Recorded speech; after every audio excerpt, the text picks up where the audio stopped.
mean, for anyone who's been in the job market in the last 12 months, the level of exponential growth and automation related to gatekeeping of jobs and employment, coupled with the layoffs, has been, it's just been intense. I mean, I've been looking for work as a pre-licensed psychologist.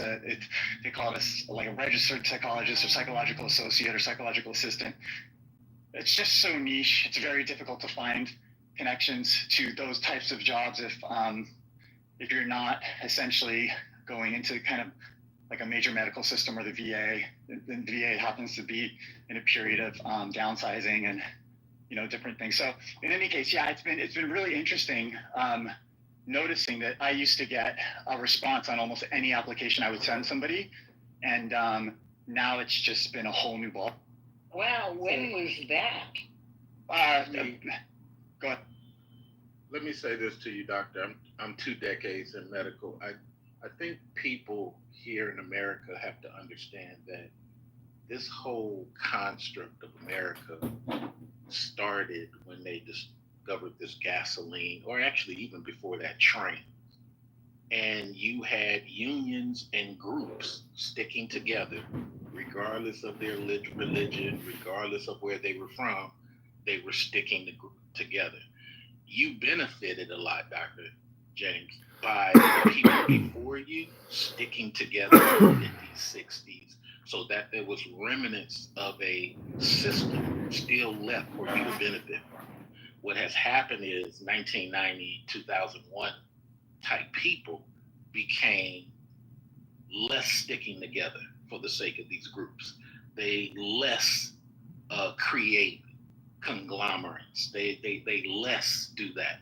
And now those people who are still doing that, they're protecting their own, their people, their children. If you're a surgery of heart, I'm only protecting surgery of heart people. If you're a radiology, I'm only protecting radiology people. And I think America has forgotten that it originally started by groups sticking together so that these jobs would be secure for their nieces, nephews, sons, and daughters. And we got away from that.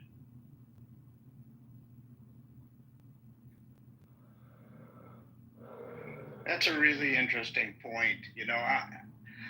When I was hearing this, Gen Z, Gen X, Gen Y, boomers, all this stuff, it kind of like, do we have to subdivide? And now they're dividing Gen Z into multiple categories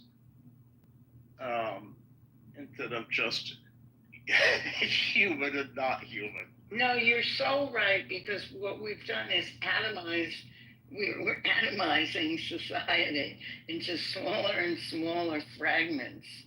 And that doesn't work, because society is a whole. That's WHOLE. Good morning, everybody. Dr. James, are you there? Dr. James, are you there? I am. I was changing the room title to acknowledge trying to wind down at 8:20. I am here. I'm listening.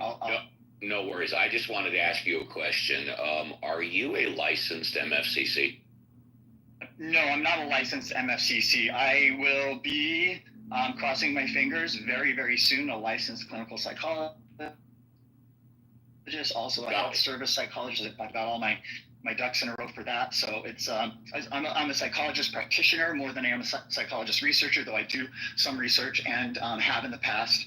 And I've had such social anxiety for my whole life that just doing these rooms has been helpful with that. I've begun to get a little hankering for what would it be like to teach a class. So you got it.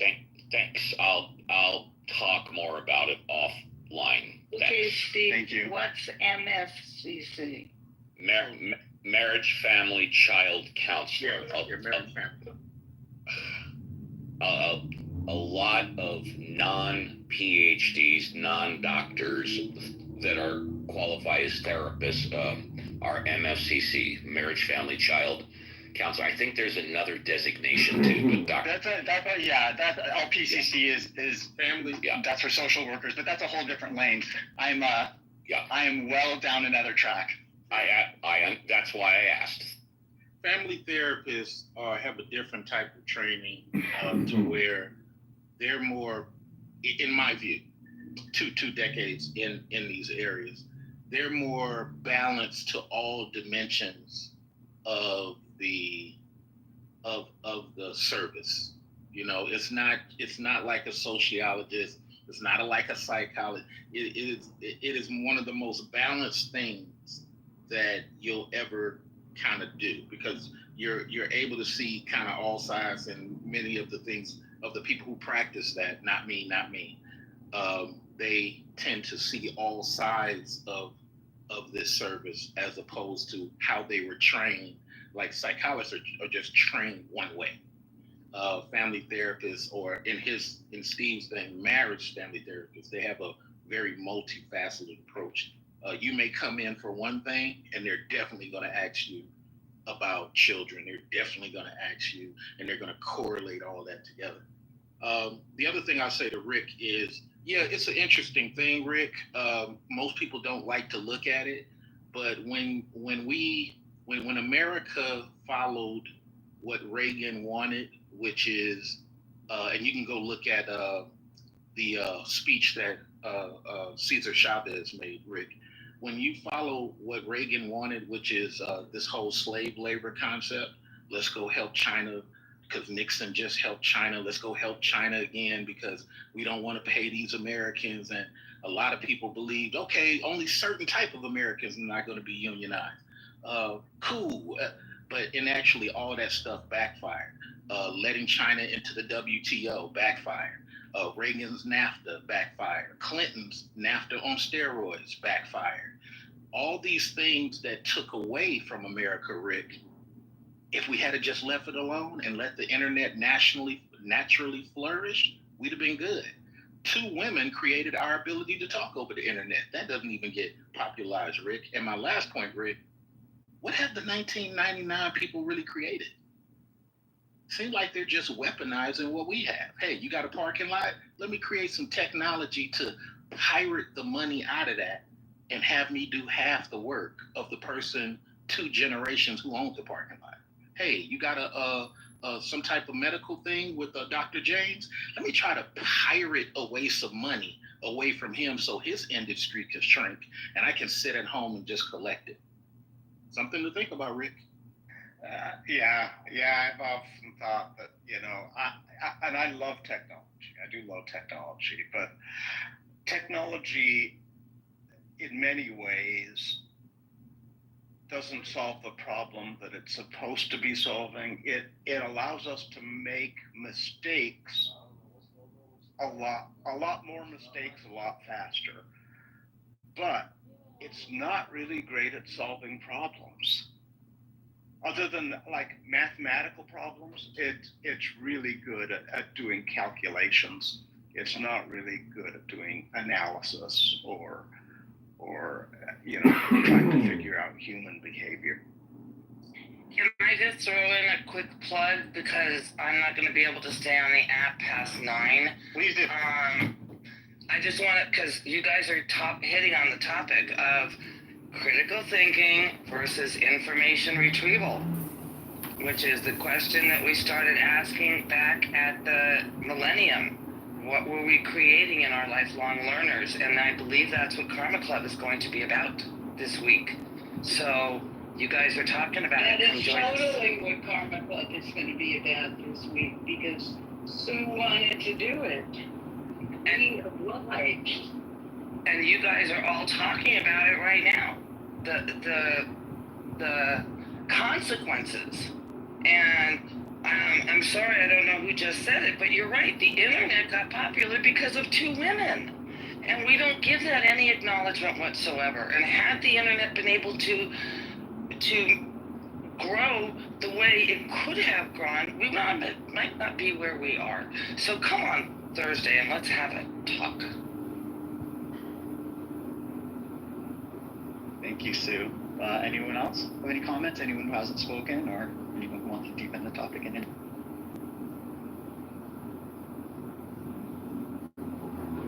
I want to ask a question for another room, like stick a pin in it, because it's a long conversation. I've been... Oh, Denise, you always do this to us right at the end, and then we have to run for an extra half Stick a hour. pin in it. But this way we actually get to think about it before we talk about it. We don't just kind of shoot from the hip. But I was really sitting and thinking about Dr. Francine and Rick's comments about splintering. And I disagreed, but I was trying to think of why do I disagree, and so I think just it's really interesting to consider. It's interesting to consider what it means to be in community and what kind of subsuming to the whole do smaller groups have to do in order for us to have community, right? Like everything is an exchange. But if I have different needs, for example, I'm the only woman that works at my company and they want to do the Monday morning meeting during child drop off.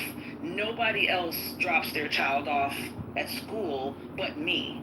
Like, do I have to adapt to the community or does the community need to adapt to me? And where does that splintering become problematic and where is it helpful? I think that is a very interesting question, right? I think that there's a utility in talking about, boomers versus Gen Z in terms of the creation of opportunity for subsequent generations. That to me that has a lot of utility, but is there a point that is harmful and not helpful to the conversation? I think that'd be a really interesting conversation to kind of figure out where that line is and who gets to set the line. But not today. Yeah. We are just really quick. Okay, just hold the thoughts. We are in the cool down. We are in the last 9 minutes. We are going to end on time. The tarmac is at 8:30. I will shut the room down if someone is mid-sentence. This is serious business today. So can everyone please keep their comments to under 1 minute?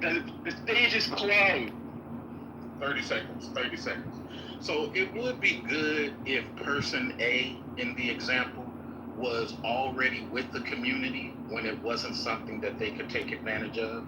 A lot of times these conversations for person A are problematic or a light bulb above the head when it has to do with them. But what about Charlie when he had that same concern a month ago? What about Francois when he had that same, or she had that same concern 2 years ago? Person A in the example was not involved with the community on that. Yeah, I think that would be an incredible conversation. How do you find the balance between we are all human beings living on the planet, but each of us has our own unique set of challenges? And how do you balance that without just stereotyping everything into, you're in this bucket, I'm in this bucket, and, the twain shall never be, It's how do you get the gumbo to work? I always hear people who are benefiting from what they... Oh, we're losing you. You're breaking up.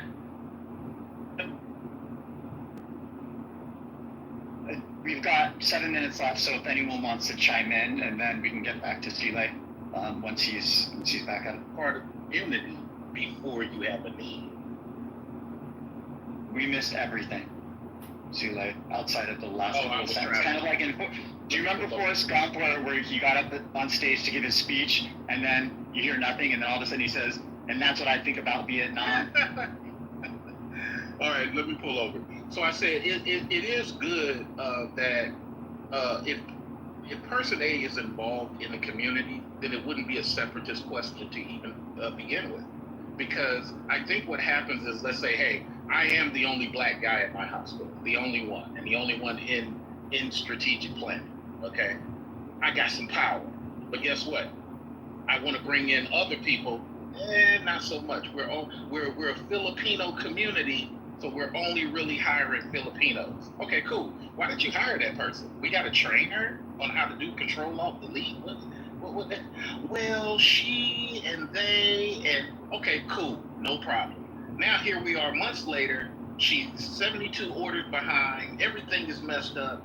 Hey, black guy, help us. No. You were not of a community concept in the original part. You cannot weaponize and be an opportunistic, what I need type of person after the fact. So I, like you, am going to think of myself. Yeah, I think for me the question is really a broader kind of like, it's a philosophical question, right? And this is where the utility is of how you frame a conversation, how you frame your discussion. Like, is it appropriate to talk about, how politically, for example, a group will vote when you look at their historical opportunities in the country, right? The benefits that they have experienced. I feel for for generations that are criticized, and you can't buy a house because of avocado toast, right? And that being so dishonest. Oh yeah, the millennial. That I like, that is such a dishonest way to frame the conversation. So I think that one of the challenges is that power always gets to determine what the frame of the conversation is. Like, that's part of what it means to be in charge. And so as power becomes more diffuse, more groups have the opportunity to say what their reality is and tell their own story. And so that's the lens through which I hear the splintering comment. I want to hear from generations that are experiencing different challenges than my generation experienced. But I am very curious about the harm that we associate with that. I just, we want to be honest and stick to the time schedule. But I think we should all think about that and have that conversation from a really thoughtful place, because without that kind of splintering, there's a lot of rights I personally wouldn't even have, right? Like, somebody had to say that these experiences are different for different groups of people. But I do think it's interesting to contemplate, when does that go too far, and why do we feel like it goes too far? Is it when we're confronted with things we don't like? Is it when we're confronted with things that generalize and stereotype us? Nobody wants to be stereotyped. I just think there's a lot in here. So stay tuned, walking friends. Yes, and here's your next metaphor. We get to reach the finish line at 8:30. So no one who has spoken, please speak. I mean, do not. Here's what I'm trying to think. We get to be at the finish line at 8:30. Let's help each other there, and then we can get some water, cool off, do what we want to do. Anyone who hasn't spoken, if you have a final comment, basically 20 seconds or less, so we can. Hey, can I do my 20 seconds? Yeah, you can. Yeah, listen, I know yesterday was sort of a bad handoff, so I've been thinking about it. And I haven't talked to you yet, Dr. James, so I should talk to you. But my thinking is I need to take some responsibility for this, because it's totally, I understand, when you go overtime. It's just that if I don't know that's happening. So I will try to make sure that I'm there at least by 25 after. And that if you do go over, we'll just do a handoff. So, if there's a 5-minute difference, or, if you go over a little bit, that's fine. But this way, I won't be sitting in a room, twiddling my thumbs. So, let's, does that sound good? So here, let me repeat back to you what I'm hearing you say. You would like to change the way you. Uh-oh. I'm not hearing you. Me either. You went dead, Dr. James. Yeah, you went dead. Forrest, come back. Yeah. Don't run. Anyway, it's not a big deal.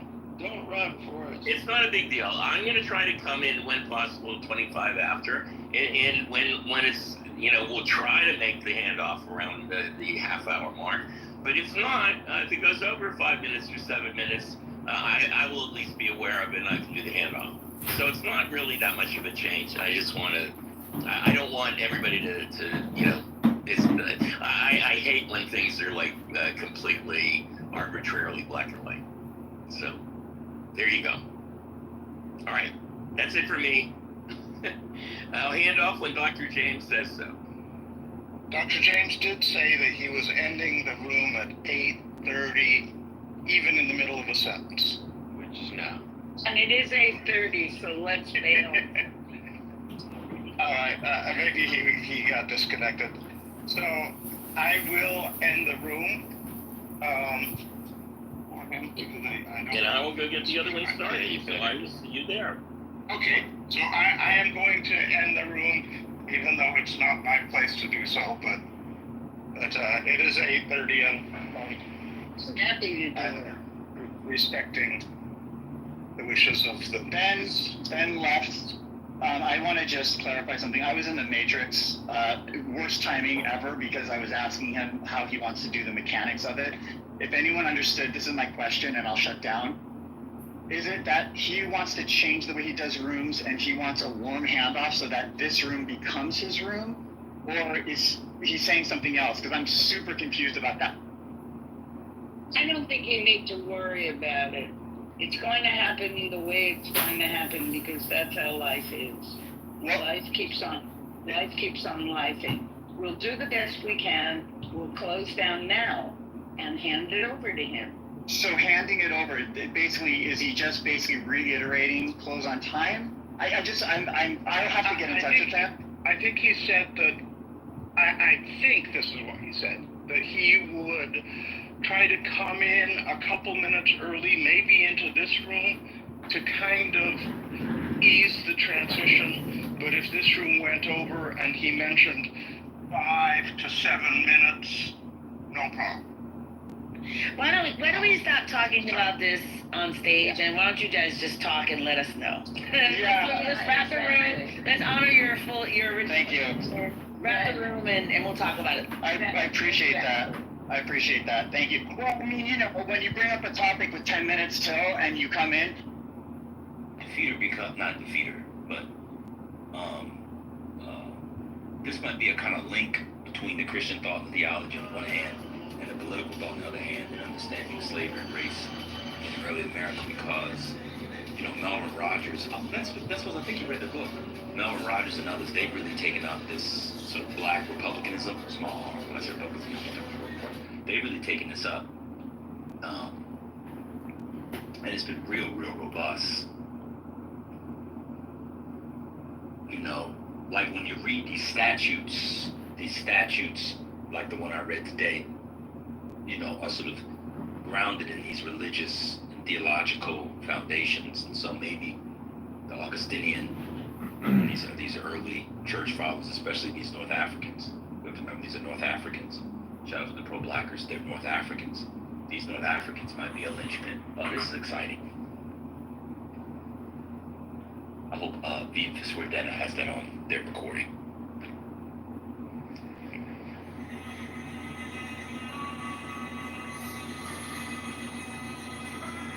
Yeah, I just ordered both of them.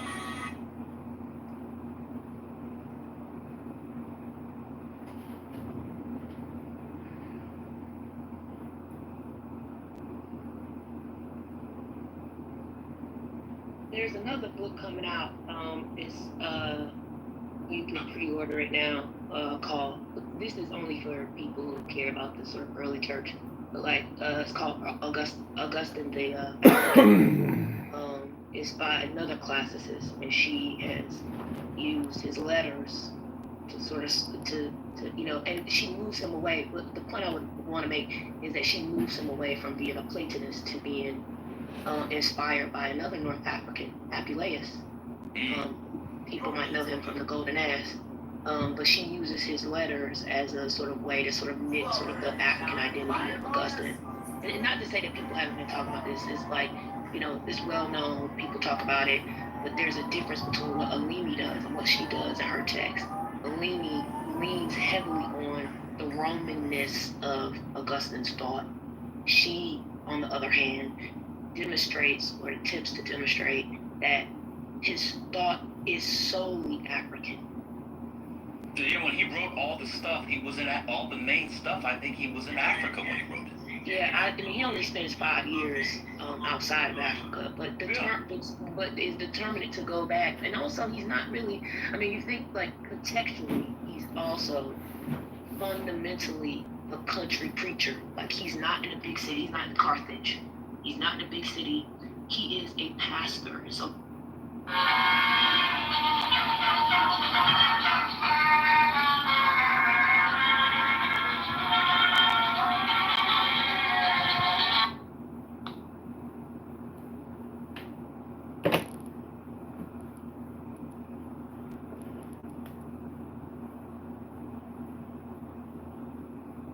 How you doing, John? We can see you adjusting your, John Kitover, we can see you on YouTube adjusting you got a blue shirt on with yellow stripes. We can see you adjusting the room, screening in on us talking about Augustine. I hope this is exciting content. John Kitover, we see you. We can see your bookshelf in your house.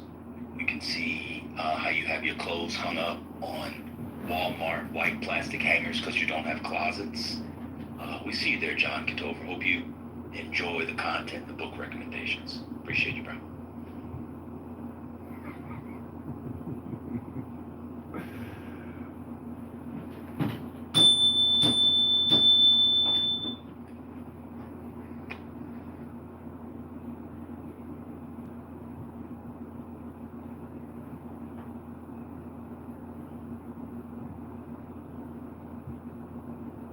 Does he have a new page? I don't see anything live. Google John Kitover or put it in the link. This one is Illinois Congressman John Kitover. Yeah, it's in front of a bookshelf. You can see some stuff hanging in the back. He was just rechanging it, adjusting it. Yeah, he has on a blue. Yeah, and that's his video unavailable. Amazing.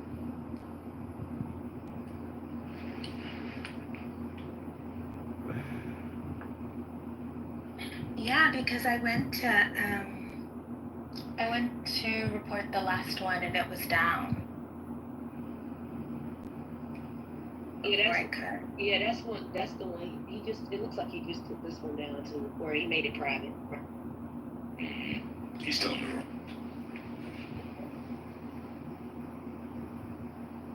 We're gonna get you, John. You're going down.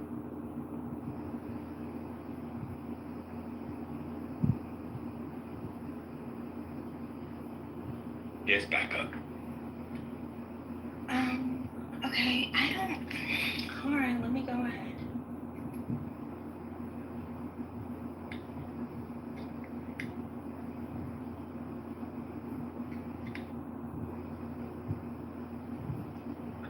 The retaliatory attack.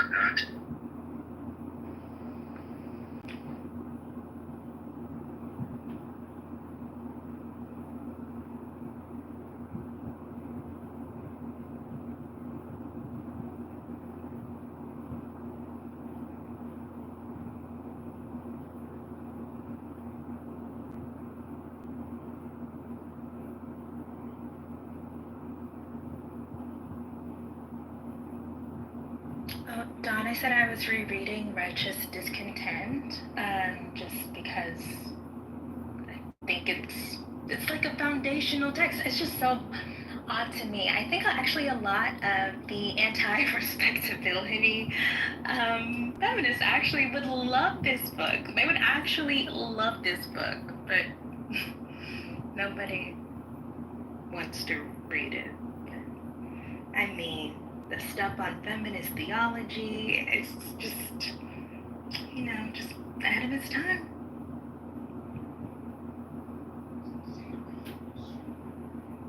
By Evelyn Brooks Higginbotham.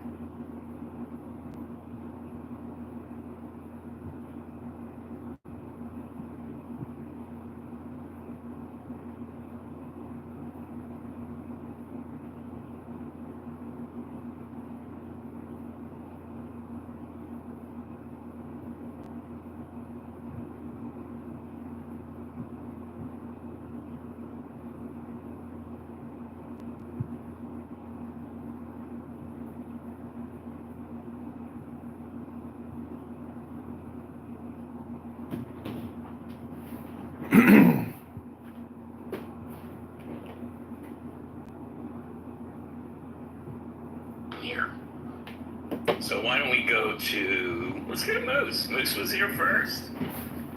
Moose, what's been gnawing on you? Hey, Ben. It's funny you say that. I've taken a slight news cleanse, so I'm actually here to catch up. Oh, that's fair. There was something that I actually did see. That it was a story about there was an attorney general or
The rise of Nazism in the 1930s and concentration camps, and the fact that would Donald Trump become Hitler 1942, and I was like, he could. He's not there yet, but he could. So we're seeing it. I mean, they now have a budget to create concentration camps all over the country. I think it was Christine Holmes. Somebody was saying that all the governors of red states need to get together because they have special funding available for every state to have a internment center. I mean, there's nothing. How else can you see this other than concentration camps? And particularly the way they're doing it. I mean, hey, you go see what they're doing down in Florida. That is a concentration camp. As a matter of fact, I don't remember concentration camps being places that were flooded with one toilet for like 50 people. I don't remember that. This could be potentially technically worse. It's astounding. It's shocking. It's outrageous. I think the thing that's been I've been most worried about the past couple of weeks is this idea that the big ugly bill has in it this huge amount of money designated for ICE. The ICE budget goes from $8 billion to $48 billion, and they are going to be hiring tens of thousands of new I don't know what you call them, agents, or they're Gestapo, they're secret police. But to me, that's the really horrible telling thing, because there will then be an infrastructure for a politically based MAGA secret police that is completely unaccountable and motivated to break the law. And it's how do you stop that? How do we they're going to be using it to go not only against undocumented, whether they're violent criminals or not. And the violent criminal thing is such a huge, that's the original lie. There are very few violent undocumented. The vast majority, 98%, are all law-abiding. Not only law-abiding, they don't want to have any attention drawn to them. Why would they do these kind of? I mean, their assumption that they are breaking the law by voting